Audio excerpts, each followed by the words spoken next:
के लिए मैं मीडिया के बंधुओं का सबका हार्दिक अभिनंदन करती हूँ कि आप शॉर्ट नोटिस के अंदर यहाँ इस प्रेस वार्ता को कवर करने के लिए आए। आज की प्रेस वार्ता एक बहुत ही गंभीर विषय पे है। जैसे कि आप लोग सब लोग जानते हैं कि परसों एक ऑर्डर आया कि यहाँ प्रॉपर्टी टैक्स जम्मू कश्मीर के लोगों पे लगा दिया जाएगा, थोप दिया जाएगा। आम आदमी पार्टी इसका कड़ा विरोध करती है और हम ये मानते हैं कि जम्मू कश्मीर के लोग अभी इस हालत में नहीं है कि इस तरह का कोई भी टैक्स दे सकें।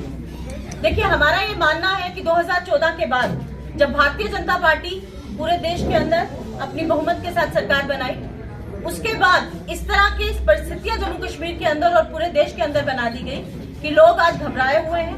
लोगों के अंदर आज एक टैक्स टेरर जो है वो बना हुआ है। जिस तरह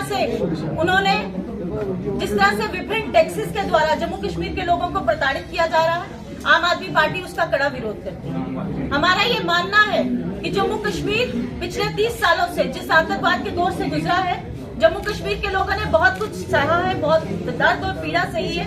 उस दर्द और पीड़ा को अगर भारतीय जनता पार्टी समझती तो इस तरह का कोई भी टैक्स लगाने से पहले उसने विचार किया होता। आज ये हमें एक और तोहफा हमारी यूटी बनने के बाद दिया गया, जब इन्होंने 370 तोड़ी और हमारी स्टेट का खंड खंड कर दिया और हमें यहाँ पे यूटी बना दिया गया, जिसे केंद्र शासित प्रदेश कहा जाता है। केंद्र द्वारा आज इस तरह की नीतियों का जम्मू कश्मीर की तरफ लागू करना ये साफ बताता है कि जम्मू कश्मीर को जो केंद्र है वो एक द्वेष की नजर से देखता है। क्योंकि मैं ऐसा इसलिए कहना चाहती हूँ और बहुत दृढ़ होकर अपनी बात को रखना चाहती हूँ, क्योंकि देखिए, कुछ दिनों पहले रविंदर रैना जी, जो शीर्ष नेतृत्व है भारतीय जनता पार्टी का, और मेयर ऑफ जम्मू इकट्ठे म्युनिसिपल कॉर्पोरेशन के अंदर एक वार्ता करते हैं और वहाँ ये सबको बताते हैं कि इस तरह का कोई भी प्रॉपर्टी टैक्स जम्मू कश्मीर के लोगों के ऊपर नहीं लगेगा। और फिर उसके बाद ये टैक्स लग जाता है। हमें तो दया आती है जो भारतीय जनता पार्टी है उसकी जम्मू कश्मीर की लीडरशिप के भी ऊपर, क्योंकि उनको भी ऑन बोर्ड नहीं लिया जाता। जब वो अपनी भारतीय जनता पार्टी की यूनिट जो जम्मू कश्मीर की है उसको वो सीरियसली नहीं लेते, तो आप सब ये समझ देखते होंगे वो सेकंड क्लास सिटीजन की नजर से जम्मू कश्मीर को देखा जा रहा है। और आज जिस तरह से डेमोक्रेसी का कत्ल हो रहा है, हमारी आवाज को दबाया जा रहा है, ये अपने आप में बहुत बड़ी बात है। देखिए, आज ये जो कानून है जो लागू किया गया है कि प्रॉपर्टी टैक्स यहाँ लगाया जाएगा 1 अप्रैल के बाद, इस तरह का कोई भी कानून बनाने का जो राइट है वो यहाँ की पॉपुलर सरकार को होता है। चुने हुए नुमाइंदे ऐसे टैक्सेस को अगर लगाना चाहें तो लगा सकते हैं। चुने हुए नुमाइंदों की नामौजूदगी में यहाँ एलजी शासन जो राज कर रहा है और बाबूशाही जो बाहर से आके यहाँ बैठी है, इस तरह के टैक्स जम्मू कश्मीर की जनता पे थोप रही है, इसका हम कड़ा विरोध भी करते हैं और ये बहुत निंदनीय है।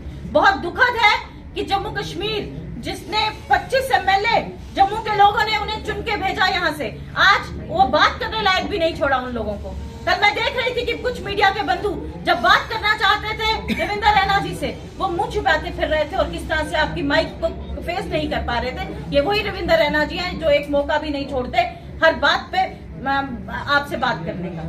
तो आज जो परिस्थिति जम्मू कश्मीर के अंदर उन्होंने बना के रख दी है भारतीय जनता पार्टी ने, केंद्र ने, उस परिस्थितियों का हम कड़ा विरोध करते हैं। अगर भारतीय जनता पार्टी ने सबसे पहले यहाँ टोल टैक्स लगाया, जीएसटी को जिस तरह से व्यापारियों पे थोपा गया, उसके बाद हमारे स्मार्ट मीटर्स द्वारा बिजली का टैक्स बढ़ा दिया गया, पानी पे टैक्स लगा दिया गया, आज प्रॉपर्टी टैक्स, अब हवा पे टैक्स लगाना बाकी है। हम भारतीय जनता पार्टी के केंद्र के शासन को कहना चाहते हैं, आपने क्योंकि अडानी को और अंबानी को सारा पैसा देना है और आपने अपने मित्रों को मदद करनी है ताकि वो आपके चुनावों में आपको फंडिंग कर सके, तो आपने ये जो खजाना आपका खाली हो रखा है उसको भरने के लिए आज आपने जनता पे ये सारी मार डाली है। हमारा ये उन पे आरोप है कि ये जो टैक्स लगाया गया है ये सीधा सीधा जो आज हिंडनबर्ग की रिपोर्ट आई थी कि अडानी को 2000 करोड़ का कर्जा माफ कर दिया गया और किस तरह से एसबीआई और हमारे इवन जम्मू कश्मीर बैंक से पैसा लेके अडानी को दे दिया गया।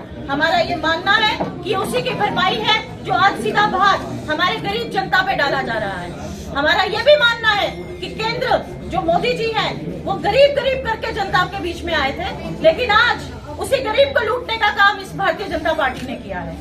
जो 450 का सिलेंडर था आज उस सिलेंडर को 1150 का हो गया। मोदी जी उस पर बात नहीं करते। खाने का तेल 70 रुपए से उठा के आपने 110 का कर दिया। पेट्रोल डीजल की कीमतों को आपने आग लगा के रख दी। गरीब को आप खत्म और कुचलना चाहते हैं। आप गरीबी खत्म नहीं करना चाहते। हम आज आपके माध्यम से एलजी साहब को ये कहना चाहते हैं कि एलजी साहब आपको ऑन मॉरल ग्राउंड्स रिजाइन करना चाहिए, क्योंकि जितनी भी आपने एम्प्लॉयमेंट किसी युवा को दी नहीं। बेरोजगारी की दर जम्मू कश्मीर में सबसे ऊंची है।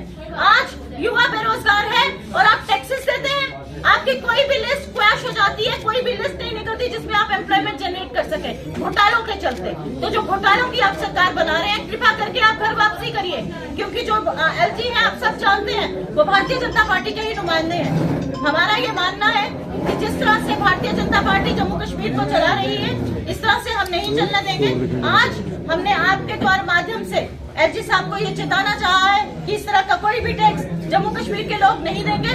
अगर वो इसको रोल बैक नहीं करते तो हम सड़कों पे भी उतरेंगे और जो भी जिस तरह से भी एलजी साहब का भी अगर घेराव करना पड़ेगा तो करेंगे।